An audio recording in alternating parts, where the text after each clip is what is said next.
ఏంటిది ఇది? ఈ రూమ్ ఏంటి చెప్పు.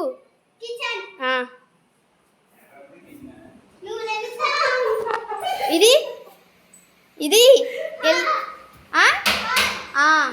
మరి అది ఇది కిచెనా? సరిగ్గా నుంచే మరి.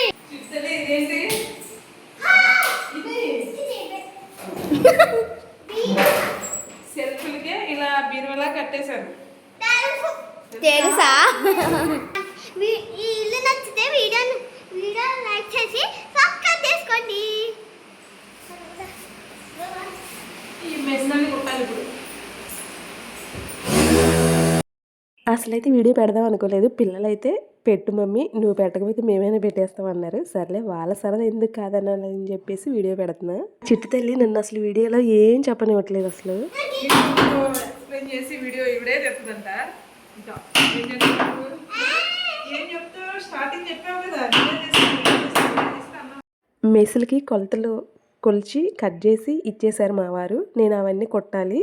కుట్టిన తర్వాత మళ్ళీ మెస్సులు కొట్టేయాలి కిటికీలకి. మెస్సులు కొలతల ప్రకారం కట్ చేయడం అయిపోయింది. అవి కూడా కుట్టేశాను. కుట్టి పక్కన పెట్టిన తర్వాత మళ్ళీ ఈ బీరువాలో మ్యాట్లు ఉంటాయి కదా, మ్యాట్ రీల్ తీసుకొచ్చారు. ఫస్ట్ అవి వేసేసుకుందామని చెప్పేసి మ్యాట్లు కూడా కొలిచి కట్ చేసి ఇచ్చారు మా వారు. నేను వేసుకుంటున్నాను. పేపర్లు వేస్తుంటే కొంచెం చెమ్మ వస్తుందేమో అని చెప్పేసి ఇలా ప్లాస్టిక్ మ్యాట్ టైపు తీసుకొచ్చారు. బాగుంది అది కూడా. ఇంట్లోకి వచ్చే 1 month ముందే సున్నాలు వేయించారు ఇంటికి. ఈ సున్నాలు వేసినప్పుడు ఏం చేశారంటే ఈ డోర్ల నిండా కూడా పూసేశారు. ఆ డోర్లన్నీ కూడా మళ్ళీ క్లీన్ చేయించుకున్నాము. బీరువాలో ఏది అయిపోయిన తర్వాత సెల్ఫ్కి కూడా వేసేస్తున్నాం.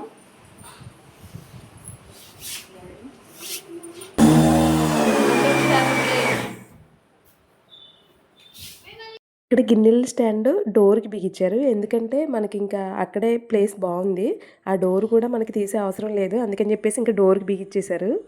మార్నింగ్ వచ్చి ఇవన్నీ చిన్న చిన్న పనులన్నీ చేసుకున్నాము. అండర్ స్టాండ్ బిగేయడం, సెల్ఫ్లో అవన్నీ వేయడం. మార్నింగ్తో ఈ పని అంతా అయిపోయింది. మళ్ళీ మొత్తం ఆవు పంచకం చేయలేదు. ఆల్రెడీ కొంచెం ఒకసారి కడిగించేసాం వేరే వాళ్ళతో.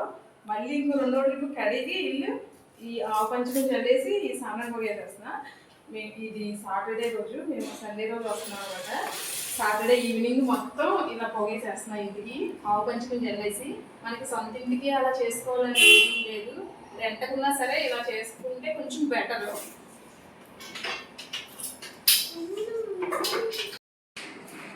నేను చల్తానంటే పూజ చల్తానని చెప్పి తీసుకుంది. పూజ చల్లుతుంది.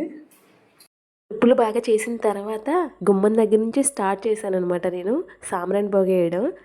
ఇది నేను ఒకసారి తెచ్చి పెట్టేసుకుంటా, కొట్టేసుకుని డబ్బాలో పొడి పౌడర్లా చేసేసి ఒక డబ్బాలో వేసేసుకుంటా. ఎందుకంటే నేను ఫ్రైడే కానీ గురువారం లేదంటే ఆదివారం అలాంటి టైంలో ఈవినింగ్ టైంలో ఎప్పుడు ఎక్కడున్నా సరే వేసుకుంటా నేను. అలాగా చిన్నపిల్లలు ఉంటారు కదా ఇంట్లో, ఇంటికి కూడా మంచిది అని చెప్పేసి అలా వేసుకుంటా.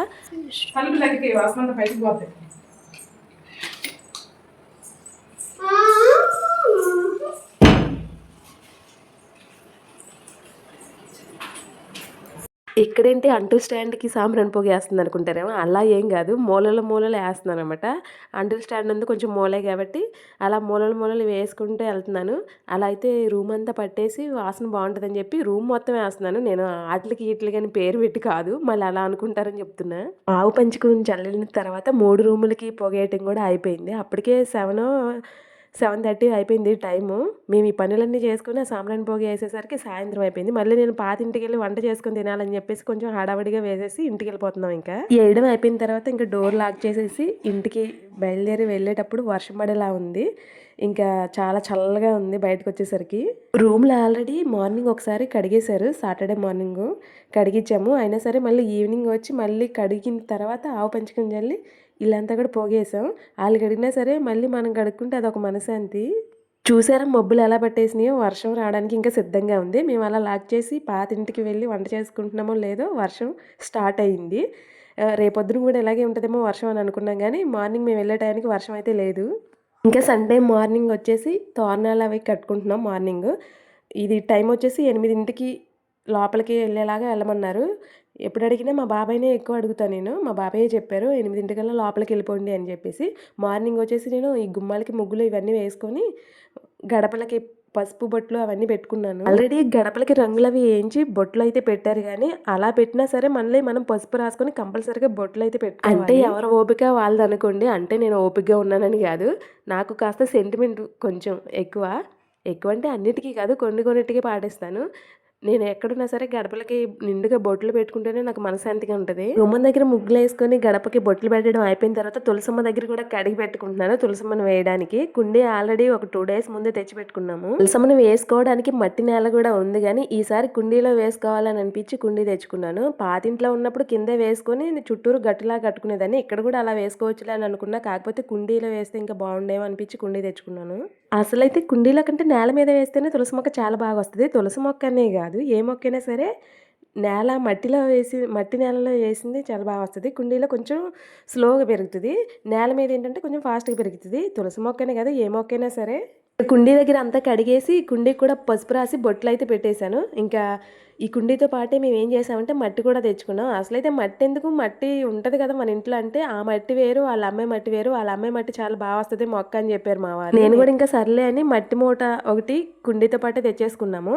అక్కడ కూడా 2 రకాల మట్టిలు ఉన్నాయి. ఒకటి ఎరువు కలిసిన మట్టి, ఒకటేమో ఎరువు కలవని మట్టి అంట. నేనేం చేశానంటే ఎరువు కలవందే తీసుకోవచ్చు, ఎందుకంటే తులసమ్మ కదా, మళ్ళీ ఎరువు కలిసింది వేయొచ్చో వేయకూడదో పూజ చేసుకునే మొక్క అని చెప్పేసి ఎరువు కలవని మట్టే తెచ్చుకున్నాము. ఎందుకంటే తులసమ్మ కదా అని చెప్పి మామూలు మట్టి తెచ్చుకొని అదేమైందంటే గడ్డల్లా కట్టేసింది. మళ్ళీ ఆ గడ్డలన్నీ కొట్టేసేసి ఆ కుండీలో వేసి ఆ తర్వాత వేసాము తులసమ్మని. మట్టి కుండీలో వేసేటప్పుడు ఏర్లు లాంటివి అలాంటివి ఏమన్నా వస్తే తీసి పక్కన పెట్టేశాను. గాజు పెంకులు అలాంటివి ఏమన్నా వస్తే స్మూత్గా ఉన్న మట్టి మాత్రమే వేసాను నేను కుండీలో. ఫస్ట్ కొంతవరకు మట్టి పోసిన తర్వాత తులసి మొక్క వేసాము. తులసి మొక్క వేసిన తర్వాత మళ్ళీ కొంచెం మట్టి పోసాము. మొక్క వేయడం అయిపోయిన తర్వాత కొన్ని నీళ్ళు కూడా పోసాను. నీళ్ళు వేయడం అయిపోయిన తర్వాత గంధం బొట్టు పెట్టి కుంకుమ బొట్టు పెట్టి పూలు కూడా పెట్టేశాను. ఇంకా చుట్టూరు ముగ్గు వేయాలి తులసమ్మ దగ్గర. అసలైతే కడిగిన వెంటనే ముగ్గు వేసిన తర్వాత తులసమ్మకి బొట్లు పెట్టి పూలు పెడతాను. ఈసారి ఏంటంటే బొట్లు పెట్టి పూలు పెట్టిన తర్వాత ముగ్గు వేశాను, ఎందుకంటే కొంచెం హడావిడిగా ఉంది. లోపలికి ఇలా టైం అయిపోతుంది ఏమన్నా టెన్షన్ అనమాట. ఏదన్నా టైం చెప్పారు అంటే నాకు ఖచ్చితంగా ఆ టైంకి వెళ్ళాలి, అదొక సెంటిమెంట్. బయట ఈ పనులన్నీ చేసుకునేసరికి ఇంక ఇంట్లోకి వచ్చే టైం కూడా అయిపోయింది. ఫస్ట్ ఇంట్లోకి వచ్చేటప్పుడు నిండు నీళ్ళ బిందె తీసుకొని వస్తే చాలా మంచిది అంటారు, అందుకని చెప్పి నిండు నీళ్ళ బిందె తీసుకొని వచ్చాము. ఇంకా విఘ్నేశ్వర స్వామి పటం కూడా తీసుకొని వచ్చాము. ఇంకా హాల్లో నుంచి వంటగదిలోకి వెళ్ళి తెచ్చిన నీళ్ళ బిందె పక్కన పెట్టి ఇంకా పాలు పొంగించాలి కదా, పాలు పొంగించడానికి అన్ని రెడీ చేసుకుంటున్నా. ఇంకా ఫస్ట్ అయితే స్టవ్కి పసుపు రాసి బొట్లు అయితే పెట్టుకుంటున్నా. నేను ఇప్పుడనే కాదు, పాతింట్లో ఉన్నప్పుడు స్టవ్ క్లీన్ చేసుకుంటే కంపల్సరీగా పసుపు రాసి బొట్లు పెట్టుకుంటా. ఇంకా స్టవ్కి పెట్టడం అయిపోయిన తర్వాత పాలు పొంగించే గిన్నెకి కూడా పసుపు రాసి బొట్లు అయితే పెట్టుకున్నాను. మీరందరూ అనుకోవచ్చు ఇదేమన్నా సొంతిల్లా అంత అవసరమా అని. ఎవరి సెంటిమెంట్లు వాళ్ళకి ఉంటాయి కదండి.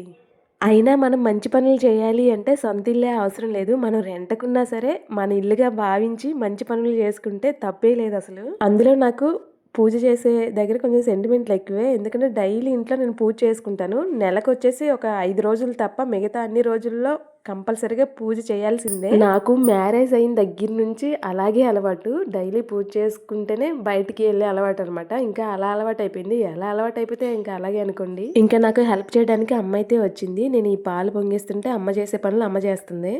ఫస్ట్ పాలు పొంగిచ్చే గిన్నెలో పాలు పోసిన తర్వాత మళ్ళీ నీళ్ళు కూడా పోసాను. పాలు పొంగించడం అంటే అచ్చంగా పాలే కాదు కదా, కొన్ని నీళ్ళు కూడా వేయాలి. ఈ విషయం కూడా చెప్పాలని అనుకుంటారేమో, పాలు పొంగించడం అని చెప్పావు కదా మరి నీళ్ళు ఎందుకు పోసావని అడిగే వాళ్ళు కూడా ఉంటారు, అందుకని ముందే చెప్తున్నా. ఆల్రెడీ పాతింటి దగ్గర సామాన్ని మూటల్లో కట్టేశాను కదా, ఆ లైటర్ కూడా ఏదో మూటలు వేసి కట్టేశాను. ఆ లైటర్ కనిపించాలంటే ఈవినింగ్ అయ్యేలాగుందని చెప్పి అగ్గిపెట్టితో వెలిగించేసా పొయ్యి కూడా. ఇక్కడ నేను అమ్మకి ఏం చెప్తున్నాను అంటే, కొంచెం చిన్న గిన్నె అయితే ఇంకా బాగుండేదమ్మా, కొంచెం పెద్దగా ఉందంటే లేదు పెద్దగా ఉండాలి బాగుంది గిన్నె అంటుందమ్మ. ఈసారి కావాలంటే చిన్నది కొనుక్కుందులే అని చెప్తుంది. పోయినసారి కుక్వేర్ కొండకి వెళ్ళినప్పుడు అక్కడ చిన్న చిన్న గిన్నెలు చాలా బాగున్నాయి అసలు, అదే చెప్తున్నా. అమ్మ ఏంటంటే పిల్లలకి ఏదన్నా వస్తువు తీసుకున్నప్పుడు కాస్త కంటికి ఆనేలాగా ఉండాలని చెప్పేసి తీసుకుంటది, కొంచెం పెద్దవే తీసుకుంటది, కాస్ట్ కూడా ఎక్కువే పెట్టి తీసుకుంటది. ఇంకా పాలు కూడా చాలా చక్కగా పొంగాయి, చాలా హ్యాపీ అనిపించింది. పొంగగానే నానబెట్టుకున్న బియ్యం కూడా వేసేసాను. ఇంకా పాలు పొంగిచ్చేసావు కదా, బెల్లం అది నేను వేస్తాలే, నువ్వు వేరే పని ఏదన్నా ఉంటే చూసుకో. ఈ బెల్లంలో కూడా 2 రకాలు ఉంటాయి. మనం ఇలా చాకుతో తీయంగానే ఒక్కొక్క బెల్లం అయితే మెత్తగా వచ్చేస్తుంది, ఒక్కొక్కటి ఏంటంటే చాలా గట్టిగా ఉంటుంది, అది చాకు కూడా రాదు. ఇక చాకుతో తురిమినా రావట్లేదని చెప్పేసి అమ్మ సుత్తి పెట్టి కొట్టేసింది. పాకం పట్టేదే కదా, ఎలాగో కొన్ని మొక్కలుగా ఉన్నా ఏం కాదులే అని చెప్పేసి మొక్కలు కొట్టేసి గిన్నె వేసి కొన్ని వాటర్ వేసి పాకం అయితే పడుతుంది. ఇంకా అమ్మ పాకం రెడీ చేస్తుంటే నేను ఆ పాకంలోకి ఇలాచీ ఉంటుంది కదా అది కొట్టేసి ఇస్తున్నా. ఇలాచి కంపల్సరీగా వేయాలని చెప్పి అది మాత్రం కాస్త జాగ్రత్తగానే ముందే పెట్టుకున్నా. ఆల్రెడీ చెప్పాను కదా దేవుడి విషయంలో కొంచెం ముందు జాగ్రత్తగానే ఉంటానని. దేవుడికి సంబంధించినవి మొత్తం ఒక ప్లేట్లో పెట్టేసుకున్నాను. అన్నం ఉడికింది, పాకం మట్టి పోసేస్తుందమ్మ.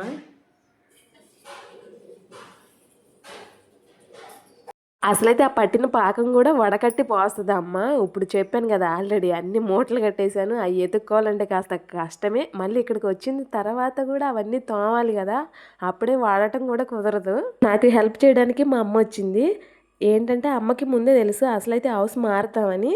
అంత తొందరగా మారుతామని అయితే తెలియదు. ఒక 1 మంత్కి ముందే చెప్పాను. టైమింగ్స్ ఓ డేట్ అవైతే చెప్పలేదు. ఒక 4 రోజుల్లో మారుతామనంగా చెప్పాను. పలానా టైం అంట అమ్మ అని. సరే నేను వస్తాను, నువ్వు అవన్నీ మూటలు కట్టేసినవన్నీ అక్కడికి వెళ్ళిన తర్వాత తోముకోవచ్చులే, మళ్ళీ ఇక్కడ తోమేసి మూటలు కడితే మళ్ళీ దుమ్ము వచ్చిద్ది అని చెప్పింది అమ్మ. ఇక అవన్నీ కూడా అసలు ఒక రోజులో తోమేసింది అమ్మ. అవన్నీ తోమి ఇచ్చింది నాకు. ఇక పరమాన్నం వండడం అయిపోయిన తర్వాత పూజ కూడా చేస్తున్నాను నేను. ఆల్రెడీ విఘ్నేశ్వర స్వామి పటం తీసుకొచ్చుకున్నాం కదా, పూజా మందిరం వెంటనే పెట్టాలంటే కష్టమే కదా. లక్ష్మీ అమ్మవారు, విఘ్నేశ్వర స్వామి పెట్టి ప్రస్తుతానికి పూజ అయితే చేసేసాను. మనం ఏ పని స్టార్ట్ చేసినా ఫస్ట్ విఘ్నేశ్వర స్వామికి పూజ చేయాలి అంటారు. మనకి ఎలాంటి ఆటంకాలు, ఏ విఘ్నాలు లేకుండా పని ముందుకు వెళ్ళాలి అంటే ఫస్ట్ విఘ్నేశ్వర స్వామికి పూజ చేస్తారు. గుళ్ళో అయినా సరే, ఎక్కడైనా ఇంట్లో ఏ వ్రతాలు చేసినా, ఎప్పుడైనా సరే ముందు విఘ్నేశ్వర స్వామికి పూజ చేస్తారు. కాబట్టి నేను కూడా అలాగే చేశాను. పూజ చేయడం అయిపోయిన తర్వాత నైవేద్యం కూడా పెట్టేస్తున్నాను. నైవేద్యానికి ఆల్రెడీ నేను వేరే గిన్నెలు పెట్టుకుంటాను. ఆ గిన్నెలోనే పెడుతున్నాను. ఆ గిన్నెలు కూడా సపరేట్గా పెట్టుకున్నా. చెప్పాను కదా దేవుడికి సంబంధించినవి అన్నీ సపరేట్గా పెట్టుకున్నానని.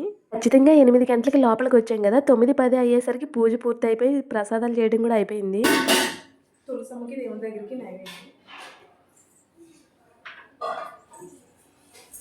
చేసిన ప్రసాదం ఇంకా 2 చోట్ల కూడా పెట్టేశాను. తులసమ్మ దగ్గర, ఇంట్లో కూడా. ప్రసాదం పెట్టిన తర్వాతే మనం గంట కొట్టాలి.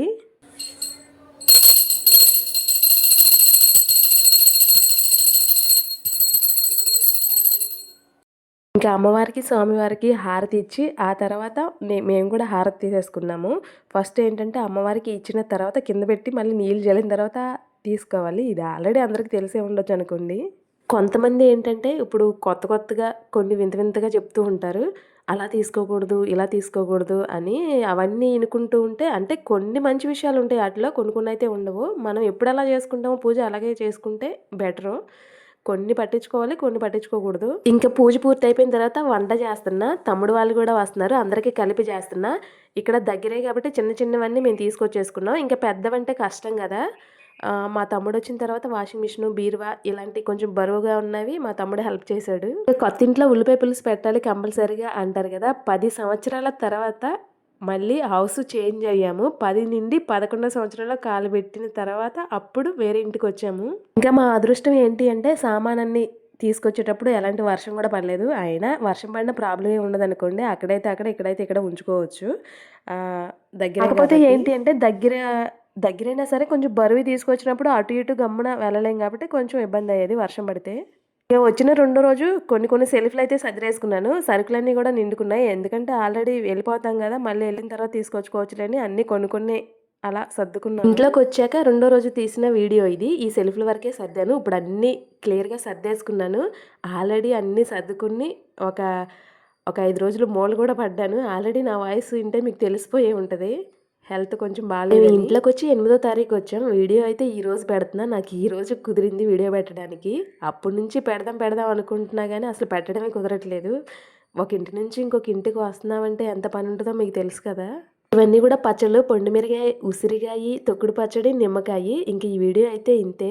వీడియో నచ్చితే లైక్ ఇచ్చి ఛానల్ సబ్స్క్రైబ్ చేసుకోండి. మరొక వీడియోతో మళ్ళీ కలుస్తా. బాయ్.